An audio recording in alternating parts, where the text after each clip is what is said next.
to Zoom and begin again with Dr. John Osai-Kwapong. So, Doc,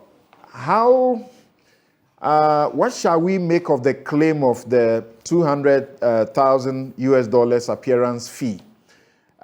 If you have seen the video yourself, how that comes about? What should we make of, the claims that the supposed investor, needed to sort out family members of the vice president, and that will pave the way, give them control, and they'll be able to do their investment. And then the 20% cut that Charles Edubuahing was heard demanding. Was he demanding? So if you watch the video once again, he's asked how much he would take for himself, and he's reluctant. I mean, let's be plain about it. He's reluctant, he's hesitant. And he actually says that, well, I'll leave it to you. What do you say? And then the person tells him, well, you should say what you would take. And then eventually he talks about taking 20% of the $500 million quote-unquote investment. What do we make of all of that? So if you, what the Honorable Stephen Amoah just said about when you get into office, your first couple of months, if you don't take time, you can actually get into trouble because of all the kinds of ideas or things that people sort of throw at you, propose to you, right? That statement is illustrative of some of these things that you've mentioned. In the fight against corruption, in the fight against the use of public office for private gain over the years, we hear these stories, right? Sometimes they are reported as allegations. Sometimes it's even your very own quote-unquote friends who are close to the centers and the seats of power, who sort of share some of these, what I call whispers by the riverside with you, right? But you never have any real concrete evidence of, does it really happen? You hear stories of, oh, if you want this to happen, go see person X, go see person Y.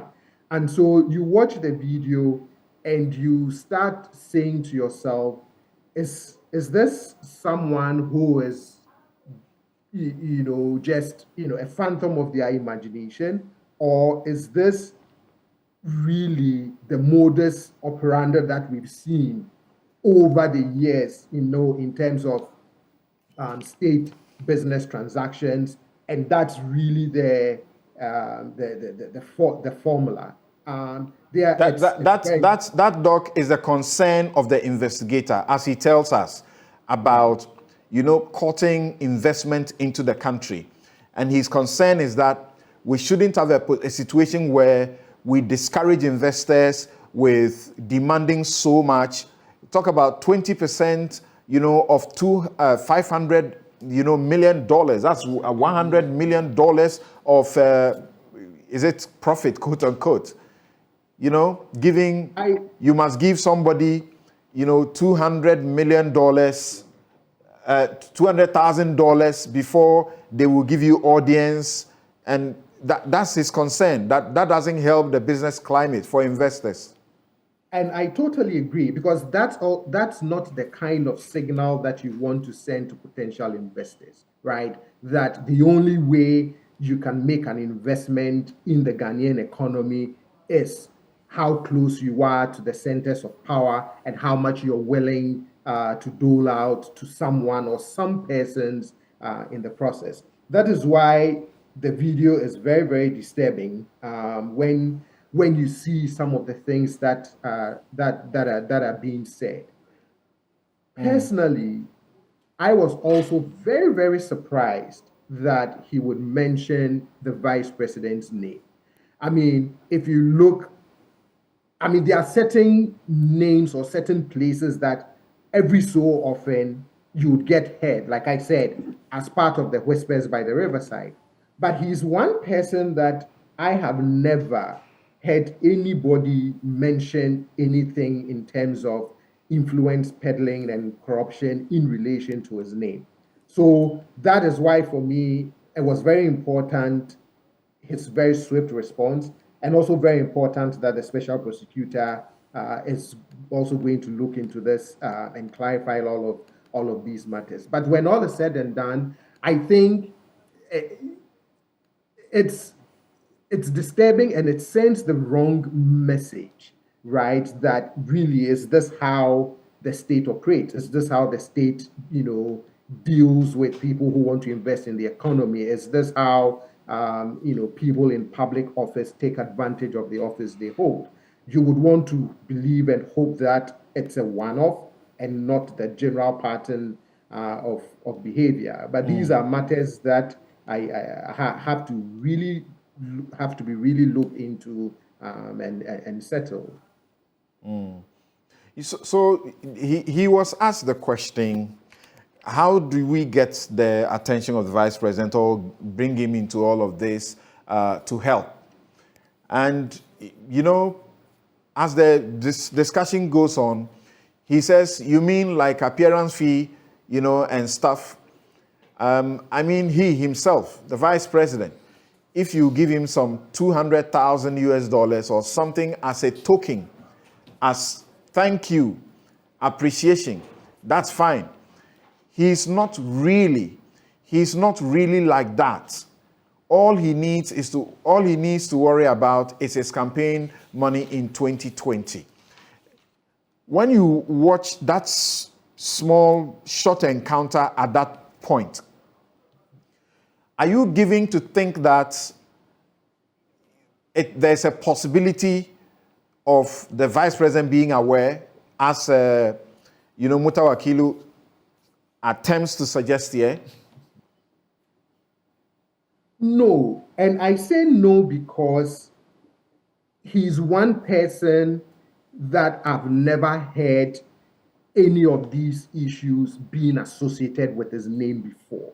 So that is why my initial reaction continues to be, that comes as a shock and a surprise, that a man that I've never heard any corruption-related stories about, that if you want access to him, you have to pay money because he has an eye towards an office and therefore needs to build his campaign war chest. It's very hard for me to believe that this is the vice president we are talking about, because like I said, for me, if my memory serves me right, I've never heard any such stories in relationship to him.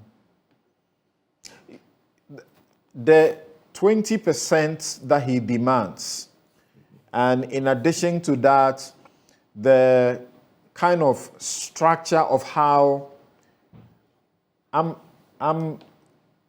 hesitant in saying he demands from watching the video, because it takes a lot of asking of him, and he actually yields and says, well, you decide that. I leave that to you. That should be yours. And then this agent says, well, the sheikh wants you to be the one to name what it is that, you will take. And then subsequently, he says, 20%, and there's no bargain about it. And then he talks about his company that is doing, real estate, and how he intends to, if there could be some investment in affordable housing, and then he will get a certain cut out of all of that. What do you say about that encounter? Does it tell you anything about the character of the deputy minister himself? Well, if what he's saying, here, if what he's saying is the way he was or has been operating in office, then that's really troubling for a public official, right? Again, we always hear some of these stories. Oh, they want a cut, or maybe they would, people in public office, try to, gain from their public office, things like that. But if he was, as it is alleged, was showing the investor how he personally can profit for something that is being done on behalf of the nation, that's really troubling because, again, we want the kind of characters in public office who shun these things, who turn away such entitlements or such opportunities to privately benefit from a state business transaction. Okay, so now let me get to Mary again. And Mary, I just like us to, if you like, honor the text, what is going on in this particular video or film. And when, he talks about, 200,000 may be good for a token appreciation and whatever, and that he needs to get, members of the vice president family around to lead certain processes. He then proceeds, and there's that discussion about other things. And he says, quote, "Let me give you an example. I own myself a real estate company. So we are into real estate. So you just finished, we just finished an office block.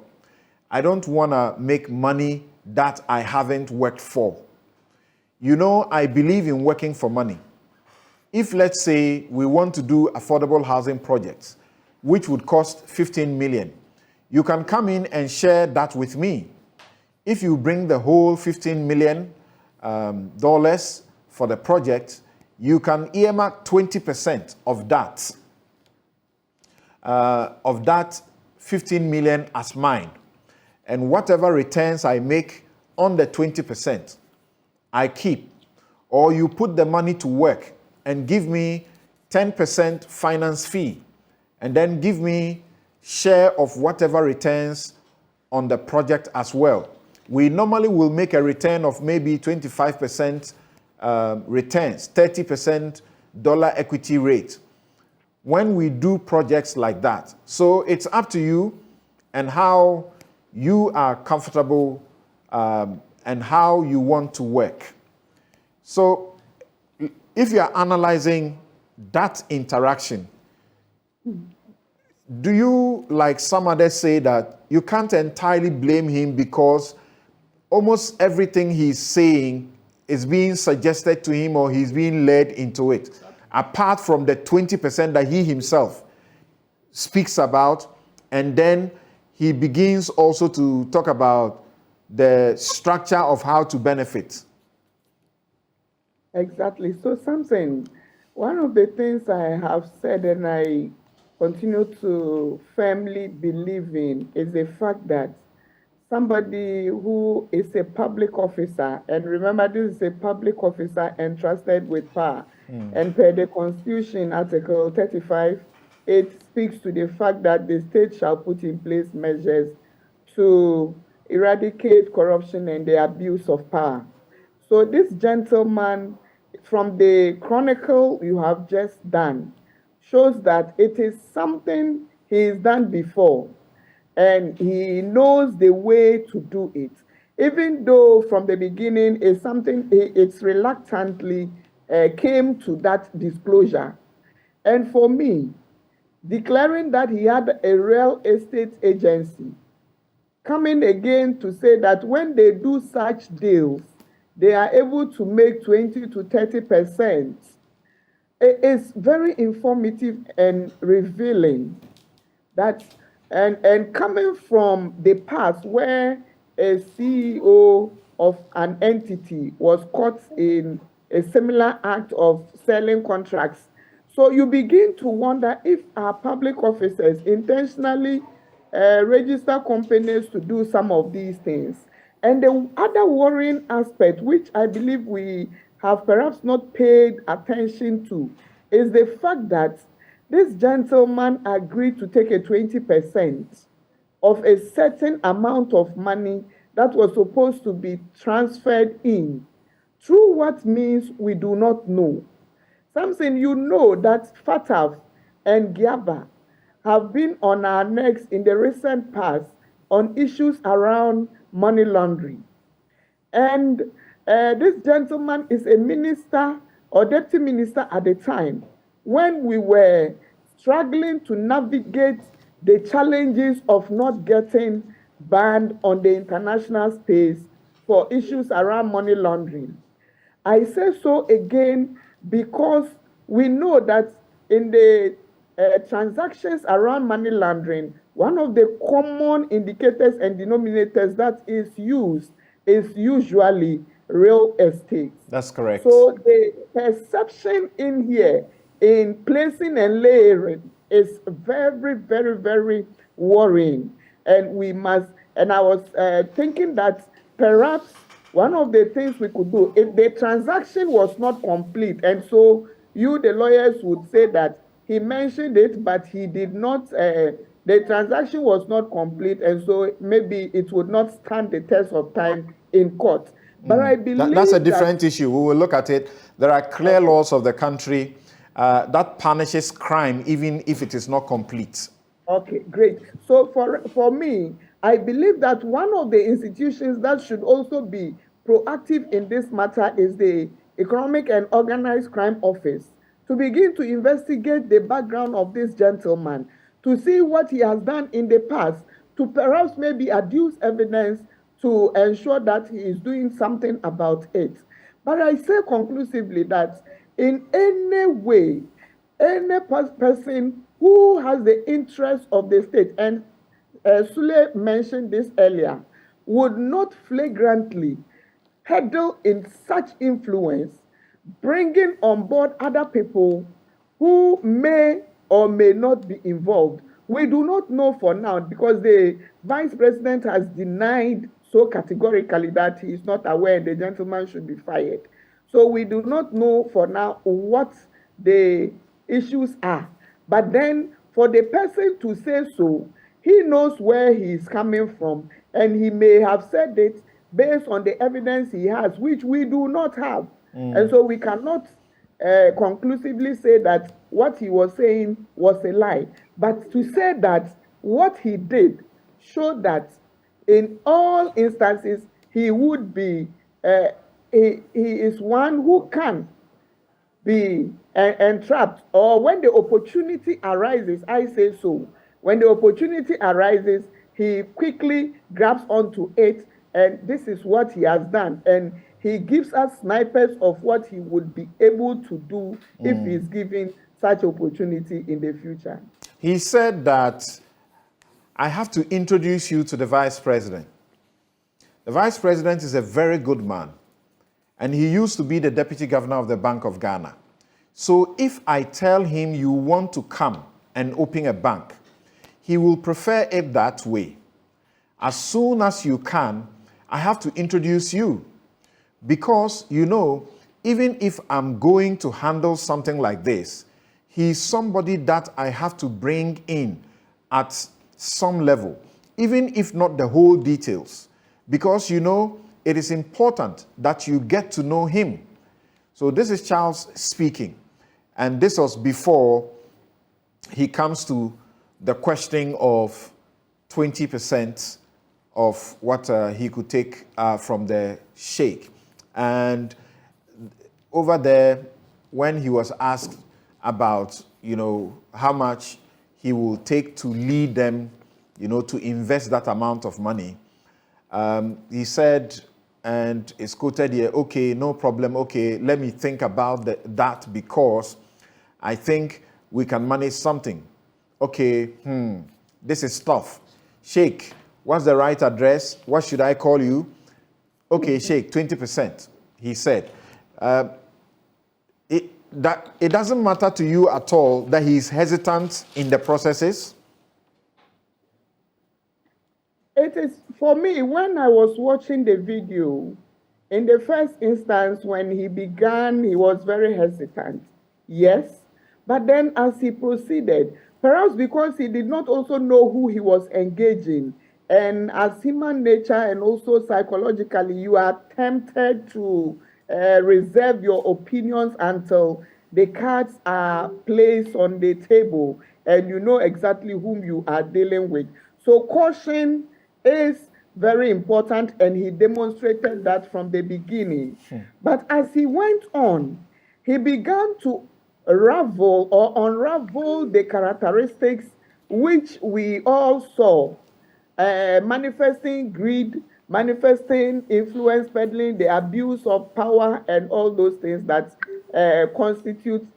may constitute criminality, which the OSP would tell us about after his investigation. It is true that in the beginning he was hesitant. That is human nature. Every psychologist will tell you that until trust is established, it is difficult to begin to tell you things, particularly when those things border on criminality. But then as he went on, one of the things he said, which is revealing, is the fact that the vice president is a good man. He again mentions that the vice president was the deputy governor. He's a good man. Samson, let me quickly say here that it is a fact that the vice president is a good man. I have benefited from his goodness. I'm not a party person, but through a family source where we're bereaved and he supported. He's a good man. I can attest to that fact. The way he behaved in the social interactions when we had a funeral, and this was through a staff. So I adduce from that he is a good man, from his encounters with us as a family. Secondly, he says that the vice president has a large family. I think he went beyond what he is supposed to be doing. And then he also mentions that the vice president used to be the deputy governor of the Bank of Ghana. And so if they go through the banking route, he would be convinced. That is also another revealing statement he makes. But as to whether, and then he says it will be tough. He says that as well. So being tough means perhaps what we hear from Dr. Gideon Buako, that they tried as well. That's one of the issues we haven't alluded our minds to, that they tried to contact him to verify the issues of the appearance fee. And he indicated that all you needed to do was to send a letter to the vice president to do so. So again, for me, something, when I make the call that this issue is beyond one person and it should be interrogated very holistically from the office of the president or the Jubilee House. And this is one too many instances where our big people's integrity has come into question. Okay. Just in a second's response, taking the money that was spread on the table, we don't know how much it is, but obviously some hefty amount of dollars. Taking that money, and which was clearly stated it is for shopping, and he takes it and is happy that he's going to do a lot of shopping. From your anti-corruption point of view, is there anything wrong with that? Most certainly, morally, ethically, and from a public officer's point of view. Samson, you know that we have a gift law in this country. And so the question we should be asking the former minister of state, or who was then a deputy minister, is the fact that the huge sums of money he collected, did he pay a gift tax on it? Did he declare the gift he received until we all saw him on camera? Did he declare? There may be jurisdictional issues on that issue. He didn't receive the money here in Ghana. And if again, it is okay to receive the money and pay gift tax on it, then what is wrong with it then? No, I'm saying that is where I'm saying that is one of the issues where he would have been transparent for us to know he received the gift. But then it is pure from the conversation, you realize that there is intent to facilitate a process. And so there is already greasing of palms to facilitate a process going forward. And for me, that clearly constitutes criminal behavior. Okay. And something, we know that whatever happens wherever, we have development, international corporations per the UNCAC with other states. And so if we have that with the state in which he was, most definitely whatever happened there can also apply in Okay, Ghana. thank you. I'm going to Suleimana now. But Dr. Osai Kwapong, do you find it legally, morally, ethically wrong when the sheikh says, oh, this is our tradition, you don't reject from us, take this and do shopping, and he accepts it? Is there something wrong with that? Yes, because you are a public official, you're meeting someone who intends to do business with the state, right? And it's offering you shopping, quote unquote, shopping money, right? On all of those grounds, you should even be, hesitant to accept it on all of the fronts that you have mentioned. As Mary said, there are rules about, receiving gifts, the thresholds, the taxes you have to pay on it. There are the ethical issues involved. Like I said, you are a minister, someone is trying to do business with the state, is trying to, even if they are couching it as, shopping money, there's everything wrong with that transaction. I see. He introduces, and offers to the sheikh to invest in bonds. He was looking for business, was he not? For the state. Yes, and again, you can't, you can't be seen to be profiting from public office, right? Part of our fight against corruption is that aspect of there cannot be private gain for being in using public office. Yes, using public office. Okay, Sule, now from the interaction where the vice president is brought in and we are all talking about this, I think it is elevated to this extent because of this seriousness, because of the mention of the vice president. People have said that the vice president, as far as most Ghanaians are concerned, his integrity is intact as far as issues of corruption, graft and sleaze are concerned. Does this encounter pass to you as just influence peddling, trying to use somebody's name without their knowledge, listening to the reaction from the vice president's office and his own reaction, or it makes you want to pause and think about that again? Well, Samson, let me say that I also hold the view that on the basis of what I've heard from people, I would want to trust the vice president's integrity when it comes to matters of corruption. In fact, I have had several occasions of interacting with persons within the MPP who have said that one of the biggest challenges for the vice president in terms of this presidential or flag bearership race would be the opinion people have of him, that he is quite stingy.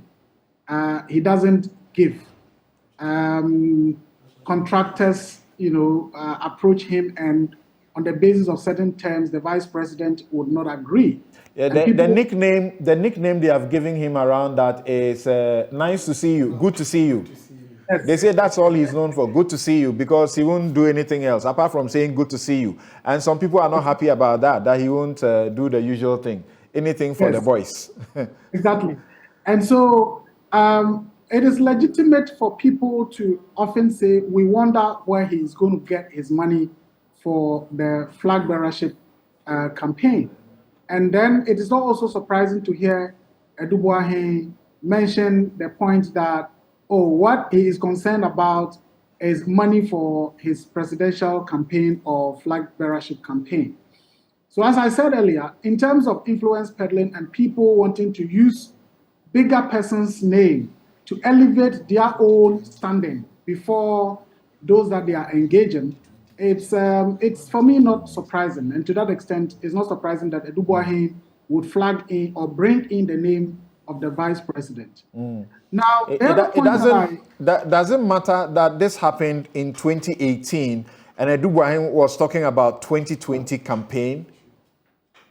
Well, 2018, 2020 is essentially 2 years away. And obviously, before 2018, I'm sure political analysts would have already picked signals that certainly the vice president would want to run for the flag bearership race. And it was almost obvious that, well, it appears that the system is configured to support the vice president. So I'm not surprised about that. Okay. Now, a couple of things. One, in the number 12 incident, if you recall, the vice president's, the Jubilee House came up. People have asked, and I do share that view, that, but why is it that the investigators have never taken the step to go further? If indeed there is a suggestion that, oh, the vice president can be corrupted or the president can be corrupted, I would want to believe that the integrity of the president or vice president is even much more important to the governance of this country, maybe than an appointee or a minister. Because at the end of the day, if indeed the vice president or the president has that kind of conduct or character, then it wouldn't be surprising that he would be okay with having persons like that in place. So the question is, if you are an investigator and you are investigating the cleanup, and then it gets to the point where they are telling you, oh, the deputy MD can be influenced. And then you say, oh, I'm not interested in getting to that point. Or you get to that point and they tell you, oh, the CEO himself can be influenced. Why would you, as a journalist, not be interested in catching the big fishes, as they would say? But having said that something, I think that we are discussing two things. One is the conduct of Mr. Charles Dubois when he was presented with an opportunity and told what could be offered and so on and so forth. And we need to recognize that Mr. Dubois' conduct is as a result of a solicitation of that conduct on the part of those who conducted the investigations. I think if we don't do that, and we essentially just focus on, okay, he said this, or he did that. When they said this, he did that. Yes, it is important because he's a public figure, and it is good that through this, we get to know his true colors, as they may say. But it's also important to subject the whole episode to the fact that this was said or acts were taken on the basis of those acts having been solicited. In other words, the people who engaged Mr. Dubois solicited or procured the commission of the acts that were committed. Whether or not those actions, were criminal, morally offensive, and all of that, people have already said it, and I certainly share that perspective. But ultimately, I believe it is the investigative bodies who get us to the conclusion whether, certain crimes were committed, for which reason certain additional steps would want to be taken. Now, my position. The issue of solicitation, what does it take away from the conduct of the minister? Yes, so I made 2 points. That one is the conduct of the minister when those acts were solicited, when the opportunities were offered. And you have made that point that, initially he was hesitant. First of all, he did not ask, as far as what we've seen is concerned, he did not ask, how much are you going to give me for the work that you want me to do?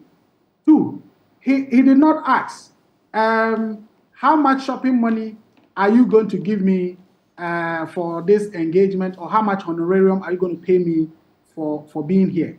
In all instances, it's about he being asked, so how much commission would you take for this? How would you do this? Can we also have that? When you come to the Chief's Palace, we give cola. So here is shopping money for you and all of that. Whether or not he should have accepted it or conducted himself in the manner in which he conducted himself, as we have heard, is what we are saying. No, as a public officer, he ought not to have, exhibited that conduct, even as those conducts were solicited. And I was getting to the point that my views when it comes to these things being done and then being put out as products of a journalistic enterprise. And I say so because, Samson, there are all manner of, developments that have happened elsewhere that people have commented on it. And it is not for nothing that every profession has certain guidelines or codes, because the integrity of the profession is cardinal, for people to believe in it, for people to accept whatever comes out of it. So those of you in the legal profession, last week or last 2 weeks, we heard about all these developments about who can be called to the bar, who cannot be called to the bar, and all of that.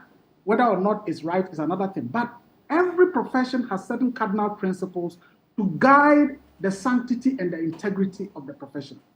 I would not have any issues if the government of the day would want to fight corruption, and the method they want to use is that they are deploying national security agents to try and engage ministers and other appointees and set up these kinds of things that we saw in the Galamsey economy to test how appointees and public officers will conduct themselves when such opportunities are offered, or when they use state resources to travel to engage with investors. But as was said in 1996 by Lord Stein in the UK, and I would want to just paraphrase, where he says, in any society governed by rule of law, it is surely undesirable for the press to have unfettered power to utilize undercover techniques to solicit the commission of criminal or moral offenses. Now, they go on to say that, look, under that circumstance, what must we consider whether the journalist or the press conducted themselves in a way that was appropriate? He says, one, the nature and extent of the reporter's participation in the encounter. To what extent is the reporter participating in the encounter to test the person? Two, he says the greater the inducement and the more forceful or persistent the overtures, the more likely that the conduct of the other party, the target, or that conduct of being forceful, being persistent on the part of the reporter, the more likely the conduct might have brought about the commission of a crime by a suspect who would normally avoid such kind of a crime ordinarily. So, per what we watched in number 12, and the forcefulness, the persistence, the request, would you take this, would you do that, and so on and so forth, then makes it difficult for us to conclude that ordinarily, if the conversation had gone on, would Mr. Dubois eventually say, okay, now that we have concluded, how much will you give me? Okay, now that I've spent so much time here, is there something for shopping? Okay, now that I've done this, I know the vice president and he's concerned about money for his campaign. How much would you give me so that I can talk to him? And all of that. We cannot, Is it important? Mutawa Kilu says, you must know where to draw the line. Once someone begins a conversation with you, and is that, upfront about corrupting you, you should be able to tell them, this is where it stops. You don't even bring up this.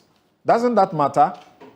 It does matter, absolutely. And that is why I started by making the point that I am not in any way endorsing the conduct as exhibited by Mr. Charles Edubuahe because those conducts were solicited or procured by ANAS or Tiger IPI.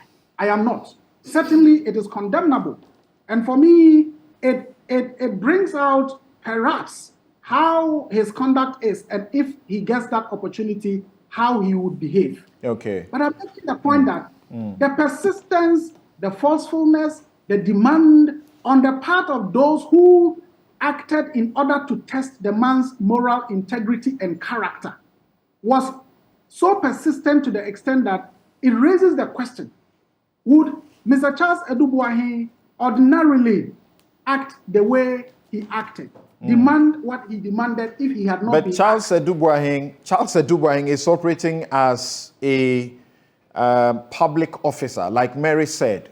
And he also has his code of conduct that he must respect. Is that not important? So that Absolutely. even even when it came to judges who became the subject of trial in the courts through this same method that was used to, catch them doing wrong. The courts convicted them. Some of the judges went as far as the Supreme Court. Some went to the ECOWAS court. They still lost.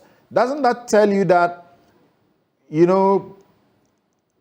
it's about he too breaking his own code? No, Samson, I think perhaps you are repeating the position, and I need to also repeat my position that indeed, on the basis of what Adubuahin did, of course, it is now subject to investigations. Right. And I have an issue with not the referral to the OSP as an entity, but the special prosecutor, Mr. Kisi Ejabe, being involved in these investigations. And if we have the time and we can get into that, we would go into that. But I was just making the point that, yes, it is important we subject Mr. Adubuahin's conduct to scrutiny and to condemn it on the basis of what we saw, but we shouldn't do so without also bringing in the fact that those actions. Thank you. Let me come around the table here quickly, and then I'll take a break because we also have the censure process to also look at. But my sources, information I have, tell me that when the question is being asked about why is it that this was done 2018 and why today, the impression I'm getting is that, there were certain events that happened after, the Kwesi Nyantakyi film or the number 12 film happened. We know that some of the investigators that were involved became subject of attack, and actually one was killed. I don't know how some people try to separate the killing of Ahmed Swale from his work. It doesn't wash. Now, because of that, there are people who needed to go lie low and so on and so forth. In fact, there was one of the investigators who was compromised by an MP. We all know him. And so on and so forth. So eventually, they needed to, go and lie low, try and regroup. And then at this time, it does appear they feel that one person who they have captured doing wrong is the topic of discussion in the country. And why not? As far as journalists are concerned, they'll talk about what they call the hook. So they bring it out at this time. Once again to you, and then I end with Steve. There is a referral to the special prosecutor. You said you will want to wait to see how that goes. What are your expectations with that? Yeah, thank you very much.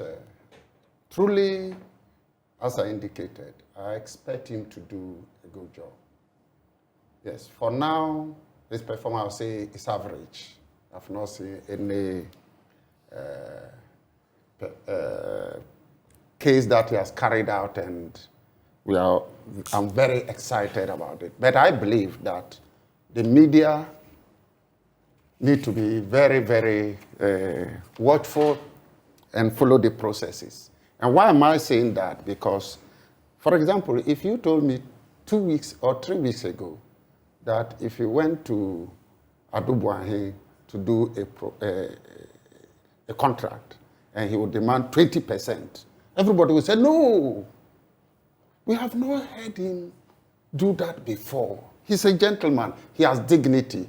Until one stroke will reveal a lot. It takes one to reveal many things that has been done in the past. And that is why I'm building on. The way and manner he spoke, I would expect the office of the special prosecutor. One, how did he get to know so much about the family, who to put here and what to do to be able to get the work done? And the Vice President. The office of the Vice President says he does not actually know the family from the narrations and things he spoke about and the numbers That of the is people what- involved, that is he's, what he's clueless. That is what the vice president is saying. And that is why I'm saying that the OSP should follow up the trail. It is very, very, very important that he follows. How did he come by the word appearance fee? Is it a common word that he has used over the period?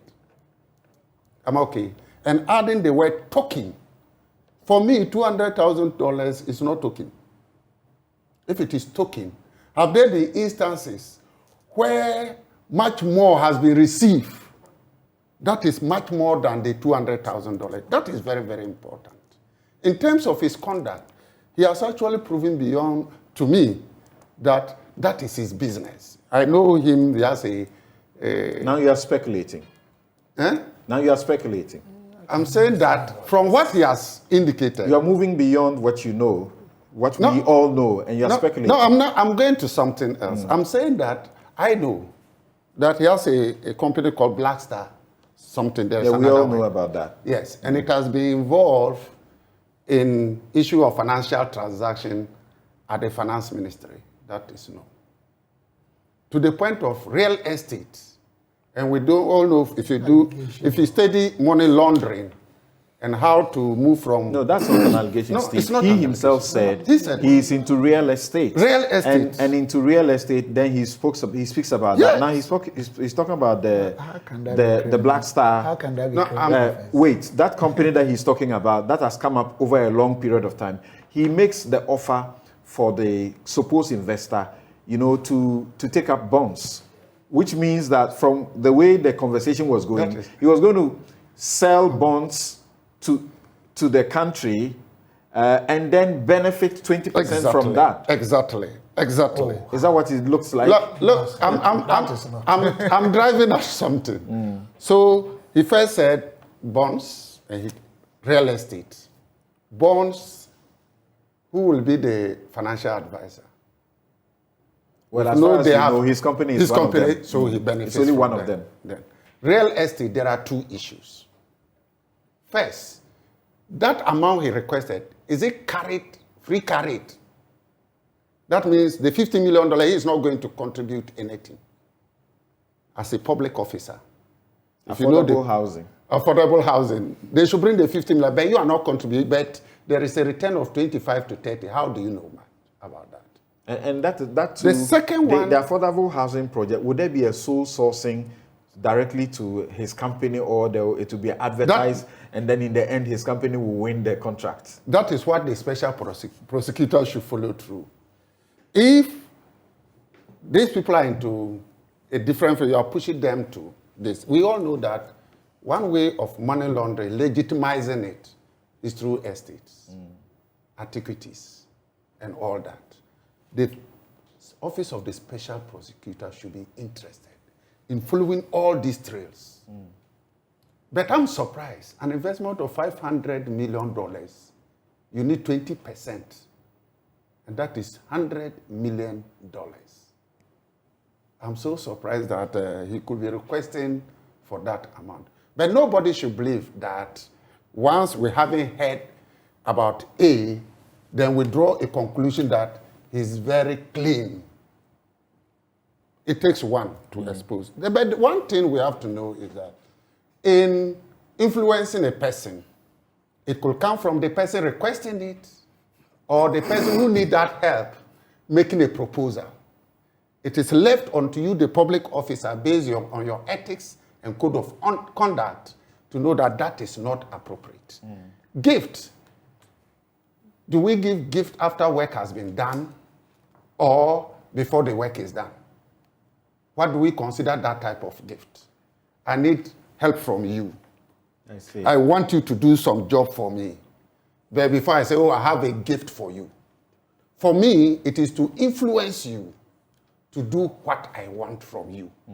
And therefore, we cannot consider it as a gift. If you truly execute what I needed, and after the work has been done, I come to thank you very much for the work done. However, this is what I have for you. Right. That could be considered. Okay, so the special prosecutor says it is getting into action. there are people who have raised issues about the referral by the president of the petition to the special prosecutor, and I have been inviting people to read the Special Prosecutors Act itself. If you read the Special Prosecutors Act, for example, in the very beginning, Section 3, if you read Section 3, Section 3.1h, 3.1h says that to achieve the object, the office shall receive and act on referrals of investigations of alleged corruption and corruption-related offenses. Then it lists a number of places where those can come from, including public bodies. And then when you look at the Special Prosecutors Operations Regulation 2018, from the very beginning of that one it provides for referrals to be done. Initiation of action, it could include referrals. So Regulation 1, Sub-Regulation 1G says that the office may act on a referral from a competent authority, among others. And then finally, there are people who are saying if it was some common person, the person would have been arrested by the special prosecutor. If you read the Special Prosecutors Operation Manual, it does appear the special prosecutor doesn't operate by running to arrest. What they do is to first invite. If you don't honor the invitation, then they will make a publication of the invitation to you. If you don't honor that one too, then they will come arrest you. Yes, Steve. Thank you very much, Samson. I think this issue, we shouldn't heap scorn on it and treat it because today is somebody. It's an emerging thing that we should be careful as a country in our pronouncements and our judgment. Samson, let's be very honest. We are concentrating on the fact that somebody was tricked into making this statement. Tricked? Oh, of course. I mean, let's be honest. You said will you be tricked to do that? I haven't gotten there. But maybe this thing has happened. It's been an eye-opener. And of course, I think when I was at Maslow, A, B, C, D, if I added up, God saved me. I didn't do that. But something that depends. Looking at all these issues, let's be very honest. Is it that there was an issue that was being investigated, or somebody premeditated, pre-planned, had preconceived ideas to plunge somebody into this entrapment? Let's be honest with ourselves and God. I don't want to go into details of it, but the discussion, entrapment. Whichever. Well, Kenneth Oriata yesterday was repeating that this was an entrapment. You know that after 5th February, when they did that to Charles, I think 8th April, they tried on Kenneth Oriata and he failed. They did that. They touched you. I mean, a lot of things will come up. You understand what I'm saying? We don't want to go in because of where things are coming from and we are a family relationship, but let's ask ourselves. I want to read something to you. What's wrong with it? What's wrong with it? You are familiar with sting operations, right? You do this almost the same thing all over the world. These tactics are used. Okay, first, this issue has come up over and again, and the president has come into focus. Let's hear what the president said about Anas's principle again, and then let's have Stephen, candidly tell us why it does appear a certain section of the government is nervous and doesn't welcome this Anas's methods. Let's hear the president. Yeah, thank you very much. You have specifically mentioned corruption within the taxation system. What exactly will you do to stamp this out? The measures are going to be difficult, but there have to be a variety of them, including what I call the Anas principle, setting up highly motivated professional groups of young people who will work, if you like, as it were, undercover to unearth examples of corruption wherever they can find it, and thereby allow the authority to deal with the issue. Because not only do you unearth the corruption, but you actually deal with it in terms of sending people to court, prosecuting them. Hopefully, the courts will cooperate and make sure that the offenders are found guilty and sanctions appropriately enforced. So a variety of measures, but a key one is the ANAS principle, as well as, of course, what you do to securize those who are in the tax collecting agencies. This ANAS principle thing, internationally, there have been guidelines for this undercover thing that have been done in the name of ANAS for journalists, of his class to use to guide them in what they have to do. So the president was right about this. So what do you think about what people are beginning to see is the posture from particularly the NPP, as if everything is wrong about the same principle that the president said he would use? I don't think it's the posture of the NPP alone. When the two speakers were talking, I think one or two, even the woman, the first statement, alluded, nobody's rubbishing what ANAS has done or has been doing. You can't say that. At least anything that has the propensity or the potential to unearth, and cover or discover, corruption tendencies. A country such as Ghana, that corruption has been a big issue. Personally, it's a big issue to me and to everyone. You cannot rubbish what ANAS has been doing. But one can raise concerns about his modus of operandi and approach and tactics, and also handling a Dubois issue in this context. I think we all have to also be careful. Let's be very honest. In fact, it wasn't even a Dubois that initiated I put something down, the appearance fee issue. From all those who have read, watched, yes, it wasn't. It was something, I was reading something that momentary impulse, I wrote this down, which causes one to act without advanced planning, can result in decision made on the spur of the moment. Let's all be very honest. Sometimes one can make terrible mistake when your reflexes are actually triggered. In situation where people start talking, and if you don't take care, at that time, you can make an arbitrary decision. That doesn't mean you are exonerated or you should be pardoned. I mean, what happened? After him, it went to Ken. Why is that? After him went to Ken. There's no evidence of it. Yeah.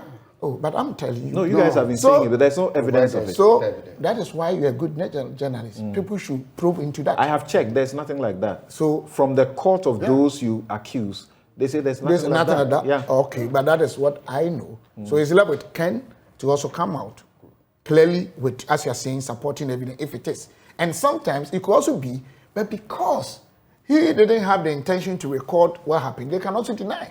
I'm not saying what ANAS's group saying is wrong or false, but probably they had preconceived or when they caught the judges, the judges who declined, they named them, and we all celebrated those judges. They named who? The judges who declined the but you are during talking the about 2015 investigations. We are talking about two different issues here. Somebody is in government. I mean, you realize that clearly the target was Ken. Clearly, the target was Ken. And they planned, somebody who has planned to get you into issues will prepare. Said that his side may not be featured because he didn't have any idea to trick any other person. I hope you understand what I'm saying.